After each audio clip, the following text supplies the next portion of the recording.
Hello friends, good evening. কেমন আছো তোমরা সবাই? আশা করি তোমরা সবাই ভীষণ ভালো আছো, সুস্থ আছো। আমিও ভীষণ ভালো আছি। আরও একটা নতুন ভিডিওতে তোমাদের সবাইকে জানাচ্ছি অনেক স্বাগত। তো দেখো, এখন আমরা রেডি হয়ে যাচ্ছি হচ্ছে পাশের বাড়িতে, কারণ সেখানে আজকে হয়েছে নারায়ণ পুজো। তো তার জন্য আমাদের বাড়ির সকলেরই সেখানে ইনভিটেশন আছে, তো সেখানেই যাচ্ছি। আর এখন ঘড়িতে বাজে ওই 9টা হবে। তো এই সময়ই যাচ্ছি, আর আমি, আমার মেয়ে, মাসিমণি আর শাশুড়ি মা এখন যাচ্ছি, আর পরে শ্বশুরমশাই যাবে। তো তার জন্য দেখো একদম রেডি হয়ে বাইরে বেরিয়ে পড়েছি। আর এদিকে শাশুড়িমাও তালা দিয়ে তারপরে আমরা একসাথে হয়ে সবাই মিলে যাচ্ছি হচ্ছে সেই বাড়িতে।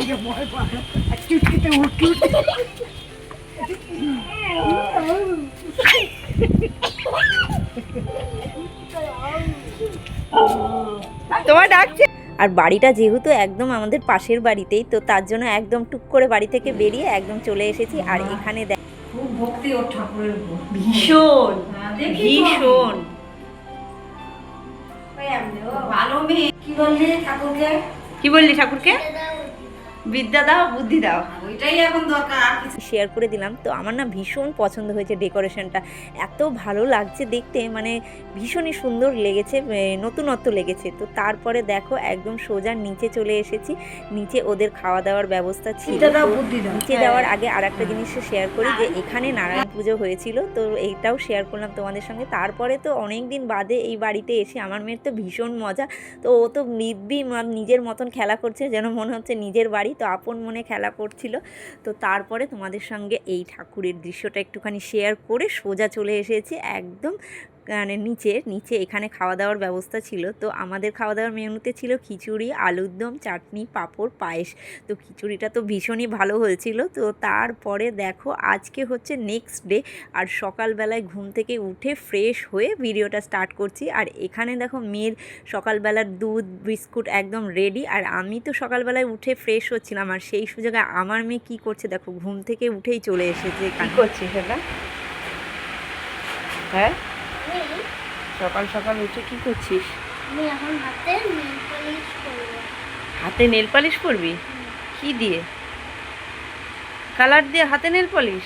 দেখি হাতগুলোকে কি করেছিস। ই মা, কি অবস্থা,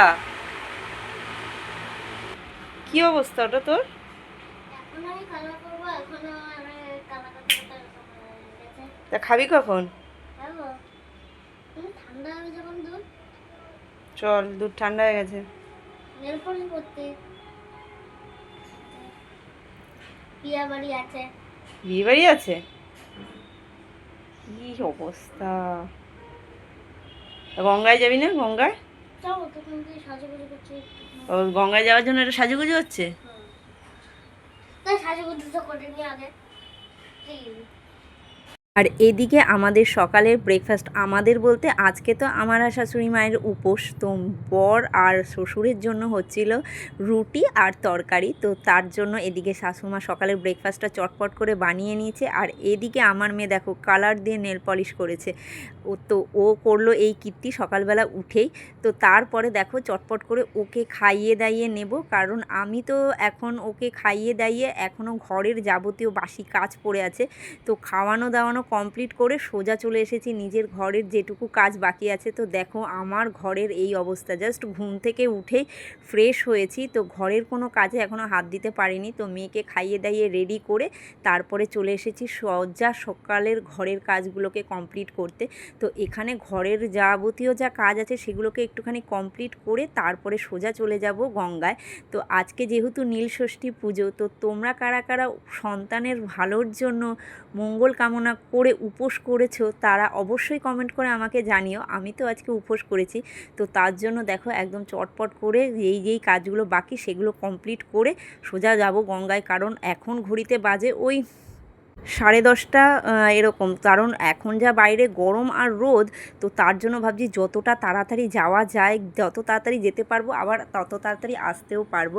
তো তার জন্য না খুব স্পিডেই কাজগুলো করতে হচ্ছে। তো দেখো কথা বলতে বলতে এখানে আমার বাসি বিছনা তোলা টোটালি কমপ্লিট হয়ে গেছে। আর সোফায় বেশ কিছু জামা কাপড় জমেছিল, তো সেগুলোকে আজকে ভাঁজ করেছি, কিন্তু এই মুহূর্তে আমি আর ভাঁজ করিনি। আর এখানে দেখো বেশ কিছু জিনিস অগোছালো হয়ে পড়েছিল, তো সেগুলোকে চটপট করে একটুখানি ক্লিন করে নিচ্ছি। আর যেহেতু আগের দিন পাশের বাড়িতে নেমন্তন্ন ছিল বলে সেখানে গেছিলাম, তো তার জন্য না ফেস পাউডার, তারপর ক্রিম, এইসব জিনিসগুলো একটুখানি এই টিভির সামনে অগোছালো হয়েই পড়েছিল। তো ঘরটা যখন একটুখানি হালকা ওর ওপরে গুছিয়ে গোছগাছ করে নিচ্ছিলাম, তো তখন ভাবলাম এই জায়গাটাকেও একটুখানি ঝেড়ে পুছে একটুখানি ক্লিন করে রাখি আর কি। তো তার জন্য দেখো এই টিভিটাকেও একটুখানি পরিষ্কার করে নিলাম, ও তার সাথে সাথে আয়নাটাকেও আজকে আর কলিং দিয়ে মুছিনি, এমনি জাস্ট ওপরেই একটুখানি হালকা করে মুছে রাখলাম আর কি। তো তারপরে দেখো একদম এখানে রেডি হয়ে গেছি। তারপরে না আর কোনো ভিডিও শ্যুট করিনি, কারণ চটজলদি যত তাড়াতাড়ি যেতে পারবো তত তাড়াতাড়ি আসতে পারবো। তো রেডি হয়ে সোজা চলে এসেছি একদম নিচে ঠাকুর ঘরে। আর এখানে আগের দিন রাত্রেবেলাতেই সমস্ত জিনিস এনে একদম গুছিয়ে রাখা হয়েছে, যাতে বেরোনোর সময় কোনো তাড়াহুড়ো না লাগে। আর এদিকে এখন প্রায় 11:30 মতো বাজে, বাইরে প্রচণ্ড রোদ উঠেছে, তো গঙ্গার পাড়ে তো প্রচণ্ড ভিড় হয়েছিল। তো এর জন্য না আমি এবারে কি করেছি বলো তো, গঙ্গা স্নান করে ভিজে কাপড়েই সোজা বাড়িতে, বলতে বাড়ি নয়, বাড়ির কাছে যে একটা মন্দির আছে সেই মন্দিরে চলে গিয়েছিলাম। তো সেখানে গিয়েই জল ঢেলেছি। আর এই সাইডের যে মন্দিরগুলো ছিল প্রচণ্ড ভিড় ছিল আর প্রচণ্ড লাইন ছিল, তো তার জন্য এবারে আর সেই মন্দিরগুলোতে যাইনি। ভেবেছিলাম যে গঙ্গা থেকে স্নান করে একবারে এখানকার মন্দিরেই জল ঢেলে যাব, তো সেটা আর করতে পারিনি। প্রচণ্ড লাইন ছিল, তো সঙ্গে মেয়েও ছিল, এত রোদ গরমে ও দাঁড়াতে পারবে না। তো তার জন্য আমি একেবারে আমাদের বাড়ির কাছে যে মন্দিরটা ছিল সেই মন্দিরটা একদম ফাঁকা ছিল, সেখানে গিয়েই শান্তি করে পুজো করেছি। আশীর্বাদ করো।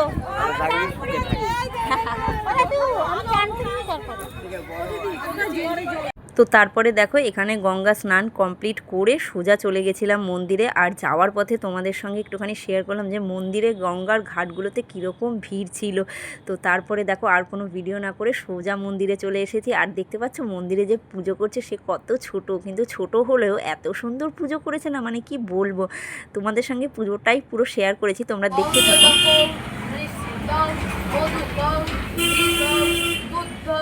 নমো শিবায় পশুপাতায় নমো, নমো নীলকণ্ঠ শিবায় পশুপাতায় নমো, নমো নীলকণ্ঠ শিবায় পশুপাতায় নমো, নমো এখানে নমো নন্দী মহারাজায় নমো, বাংলায় নমো শিবায় নীলকণ্ঠ শিবায় পশুপাতায় নমো। তো তারপরে দেখো আমার এখানে পুজো দেওয়া কমপ্লিট। তো তারপরে তোমাদের সঙ্গে মন্দিরটা একটুখানি শেয়ার করলাম, ভীষণই সুন্দর।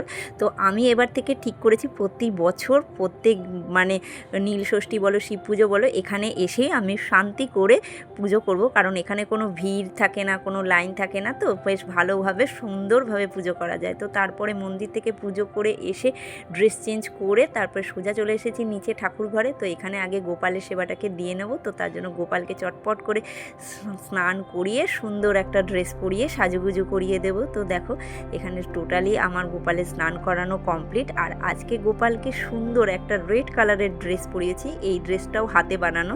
তো তারপরে দেখো সুন্দর করে সাজুগুজু করিয়ে দিচ্ছি। তো সাজুগুজু করে কেমন লাগছে গোপালকে তোমরা অবশ্যই কমেন্ট করে জানিও। তো এরপরে এই যেহেতু আমি মন্দিরে জল ঢেলে আসার পরেও আমাদের ঘরে শিব ঠাকুর থাকে, তো সেখানেও আমি জল ঢালি। তো তার জন্য না দুধ গঙ্গা জল একটু আলাদা করে রেখে দিয়ে গেছিলাম। তো তারপরে এসে এখানে এখন ঘরের যে পুজোটা বাকি ছিল সেই পুজোটাকেও চটপট করে নেব। আর আজকে কিন্তু আমি শুধু একা নয়, আমি আর আমার শাশুড়িমা দুজনে একসাথেই উপোস করেছি। তো শাশুড়িমা ভোরবেলায় উঠেই একদম গঙ্গা স্নান করে ওখান থেকেই একদম জল ঢেলে চলে এসেছে, কারণ অত ভোরবেলায় তো সমস্ত মন্দিরটাই ফাঁকা ছিল। আর আমি যে টাইমে গেছিলাম সেই টাইমে প্রচণ্ড ভিড় হয়ে গেছিলো। আর যেহেতু মেয়েও সঙ্গে গেছিলো, তো সুতরাং মেয়েকে সাথে নিয়ে অত রোদ গরমের মধ্যে লাইনে দাঁড়ানোটা না আমার পক্ষে সম্ভব ছিল না। তো তার জন্য আমি লাইনে আর দাঁড়াইনি, সোজা বাড়ির কাছে যে মন্দিরটা ছিল সেটাতেই এসে পুজো দিয়েছি।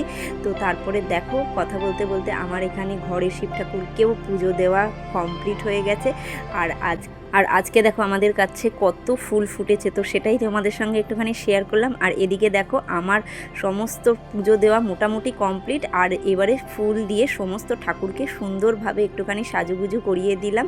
তো এরপরে চটপট করে পুজোটা দিয়ে নেব, কারণ উপোস করে আছি তো আমার শরীরটা না আর চলছে না, মনে হচ্ছে আমার হাত পাগুলো খুব কাঁপছে, কারণ এতটা রোদ গরমের মধ্যে গেছি। তো আর তার মধ্যে গঙ্গা স্নান করে উঠেছি, তো রোদটাও মাথায় লেগেছে। তো প্রচণ্ড আমার যেহেতু মাইগ্রেনের একটু প্রবলেম প্রবলেম আছে, তো প্রচণ্ড মাথা যন্ত্রণাও করছে, তো তার জন্য মানে আর শরীর দিচ্ছে না। তো উপোস করে তারপরে তো তোমাদের সঙ্গে আরও একটা জিনিস শেয়ার করবো। এদিকে তো আমি পুজো দিচ্ছি, আর ওদিকে আমার মেয়ে যে ঘরের কী অবস্থা করেছে সেটা তো তোমাদের সঙ্গে একটু পরেই শেয়ার করব, দেখতে পাবে।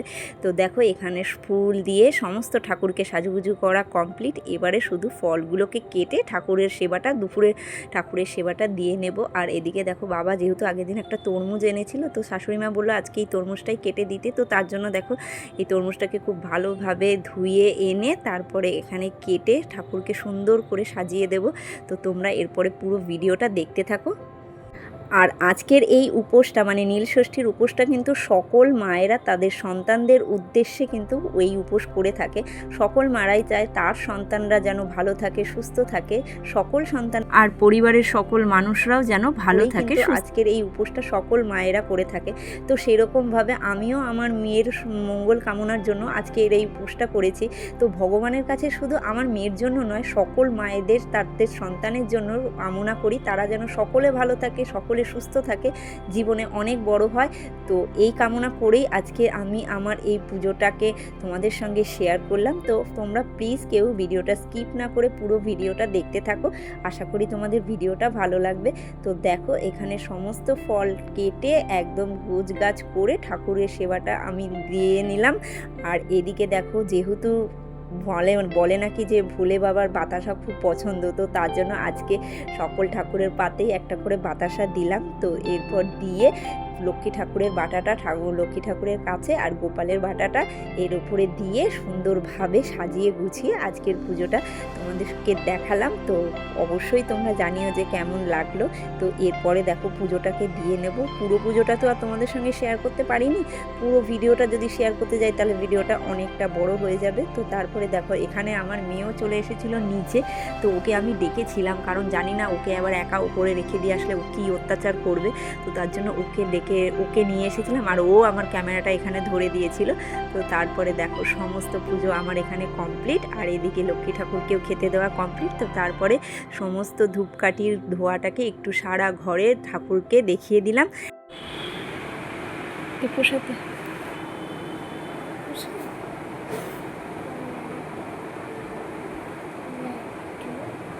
এইটুকু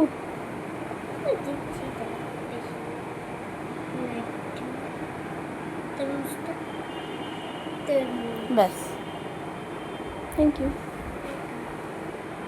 তো আর একজন দেখো এদিকে কি করেছে, সমস্ত বালিশগুলোকে নিয়ে স্কোয়ার করে এর মধ্যে শুয়ে রয়েছে, এটা নাকি ওর সুইমিং পুল। আর এদিকে আজকে দুপুরে যা রান্না হয়েছে সেই মেনুটাই তোমাদের সঙ্গে একটুখানি শেয়ার করে দিলাম, কারণ আমি উপোস করে সোজা চলে গেছিলাম ঠাকুরের কাজে। আর এদিকে সেই সুযোগে শাশুড়িমাই আজকে পুরো রান্নাটা কমপ্লিট করেছে। এদিকে হয়েছে ভেজ ডাল, পটল ভাজা, উচ্ছে আর কুমড়ো ভাজা, আর ওদিকে হয়েছিল একটু ডাল সেদ্ধ, আর এদিকে ভাত, আর এটা হচ্ছে সকালে রুটির তরকারি, আর ওদিকে ছিল হচ্ছে আলুর দম, আর ওইটাতে ছিল একটুখানি কালকের খিচুড়ি, যেহেতু আমার হাজব্যান্ড যায়নি তো তার জন্য পাঠিয়ে দেওয়া হয়েছিল। তো তারপরে দেখো সোজা চলে এসেছি ছাদে, কারণ এত খটখটে রোদ আর গরম যে জামা কাপড়গুলো শুকিয়ে গেছে। তো এরপরে না জামা কাপড়গুলো এখানে বেশিক্ষণ থাকলে এই যা রোদ গরম তাতে পুরো রং মানে জামা কাপড় শুকিয়ে রঙও চটে যাবে। তো তার জন্য সমস্ত জামা কাপড়গুলো প্রায় অনেক সকালেই কাচা হয়েছিল, তো শুকিয়ে গেছে। তো তার জন্য সমস্ত জামা কাপড়গুলোকে এখন তুলে নিয়ে সোজা চলে যাব হচ্ছে নিচে, কারণ এত রোদ গরমে এখানে থাকাটাই ইম্পসিবল ব্যাপার। তো তার জন্য দেখো চটপট করে সমস্ত কাজগুলোকে কমপ্লিট করে নিচ্ছি। আর এদিকে দেখতে পাচ্ছ বেশ কিছু টব, যেহেতু আমি আগের দিনই একটুখানি মানে যে গাছগুলো শুকিয়ে গেছিলো সেগুলোকে তুলে টবগুলোকে একটুখানি মানে রেডি করে রেখেছিলাম, কিন্তু কবে যে গাছ আনবো আর কবে যে লাগাবো তো সেটারই এখন কোনো ঠিক নেই। তো যবে লাগাবো সবটাই তোমাদের সঙ্গে শেয়ার করবো। আর দেখতে পাচ্ছ কীরকম গরম লাগছে। আর দেখো এখানে না অনেক দিন আমার পার্লারে যাওয়া হয় না, তো ভুরুগুলো মানে একদম মোটা মোটা হয়ে গেছে। তো ভাবছি যে পয়লা বৈশাখের আগে যদি সময় পাই তো তারপরে যাব। আর এদিকে দেখো একদিকে জামা কাপড়, একদিকে যোগার ম্যাট, একদিকে ফোন নিয়ে এই দিকটা যে নামতে আমার কতটা রিস্ক লাগছিল মানে কি বলবো। তো তারপরে দেখো ওখানে আর ছাদ থেকে সোজা এসে না আগে জানলা দরজাগুলোকে দিয়ে নিলাম, কারণ অনেকটা বেলা হয়ে গেছে, প্রায় একটা মতন বাজে। আর এই সময় তো প্রচণ্ড রোদের তাপ, তো যেহেতু জানলাগুলো না আমি যখন গঙ্গায় যাব তখন যে দিয়ে যাব তার জন্য ভুলে গেছিলাম, তো তার জন্য না এখন চটপট করে এসে আগে জানলাগুলো দিয়ে নিলাম, কারণ প্রচণ্ড তাপ ঢুকলে না আমার ঘরটা প্রচণ্ড গরম হয়ে যায়। তো তারপরে দেখো এখানে এখন মেয়েকে স্নানের জন্য রেডি করব। তো স্নানের জন্য ওর মাথায় যে হেয়ার অয়েলটা ব্যবহার করি সেটা হচ্ছে মামা আর্থের অনিয়ন হেয়ার অয়েল। সেটা না ওর মাথায় খুব ভালো শ্যুট করেছে, আর এতে না ওর অনেকটা হেয়ার গ্রোথও খুব ভালো হয়েছে। তো ওকে স্নান টান করে একদম রেডি করে নিচে নিয়ে এসেছি। ও এখন শিব ঠাকুরের মাথায় জল ঢালছে। তো ছোট থেকেই আমি এই জিনিসগুলো ওকে শিখিয়ে থাকি, আর ও খুব মনোযোগ সহকারেই এটা করে, তো আমার ভীষণ ভালো লাগে। তো তারপরে দেখো ও নিজের মনের মতন করে ঠাকুরকে পুজো দিচ্ছে, আর দেওয়ার পরে ও এখন ওর জন্য প্লেটের মধ্যে দুটো তুলসী পাতার একটু ফুল রেখেছিলাম, তো এই তুলসী পাতা দুটো ও এখন গোপালের পায়ে দিয়ে দেবে। আর এটা না আমি ওর যখন 5 বছর বয়স হয় তারপর থেকেই এই নিয়মটা আমি ওর ক্ষেত্রে চালু করেছি, তো ও সেটাই করে। আর এখানে এখন সরস্বতী ঠাকুরকে নম করে তারপরে ওকে সোজা নিয়ে চলে গেছিলাম হচ্ছে দুপুরের লাঞ্চ করাতে, কারণ অনেকটা বেলা হয়ে গেছে আর ভিডিও শ্যুট করে কাজ করছি, তো তার জন্য আরও বেলা হয়ে গেছে। তো যাওয়ার আগে এইদিকে তোমাদের সঙ্গে যেহেতু আজকে আমরা খাবো সাবু, তো সেই জন্য এতটা সাবু ভেজানো হয়ে গেল। তো তারপরে না আর কোনো ভিডিও করিনি।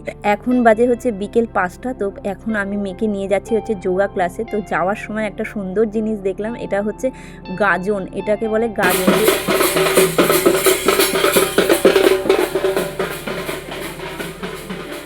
করে দিলাম। তো তারপরে দেখো সোজা চলে এসেছে ও মিসের বাড়িতে। তো এরপরে মিসের বাড়ি থেকে আমরা সোজা চলে গেছিলাম হচ্ছে আমার বাপের বাড়িতে। সেখানে হয়েছিল মানে যেহেতু মা ওরা উপোস করেছিল, তো তার জন্য দেখো এখানে সাবু মাখা, ফল কাটা, বেলপানা সমস্ত কিছুই হয়েছিল। তো মা একটু আমাদের বাড়ির জন্য পাঠিয়ে দিয়েছে। আর এই সাবু মাখাটা না খেতে জাস্ট অসাম হয়েছে, ভীষণ ভালো হয়েছে। তো মানে আর এই যেহেতু এটার মধ্যে না দই, সন্দেশ, বাতাসা সমস্ত কিছু দিয়ে মাখা হয়, তো তার জন্য টেস্টটাও ভীষণ ভালো হয়। এরপরে মার কাছ থেকে ঘুরে এসে সোজা চলে এসেছি বাড়িতে। আর এখানে সন্ধেবেলায় আমাদের গোপালকে দই নয় সরি কলা, সাবু, বাতাসা দিয়ে মেখে দেওয়া হয়েছিল। আর যেহেতু আমি আর আমার শাশুড়ি দুজনেই উপোস করেছিলাম, তো শাশুড়ি মায়ের কোনো ভিডিও প্রথম থেকে শেয়ার করতে পারিনি, তো সন্ধেবেলায় এই ভিডিওটা তোমাদের সঙ্গে একটুখানি শেয়ার করছি। তো চলো ফ্রেন্ডস, আজকের মতো তোমাদেরকে সবাইকে জানাচ্ছি টাটা বাই বাই। তো আজকের ভিডিওটা কেমন লাগলো অবশ্যই তোমরা কমেন্টে এসে জানিও। তো চলো সকলকে জানাই টাটা বাই বাই, সকলে ভালো থেকো, সুস্থ থেকো, চলো টাটা।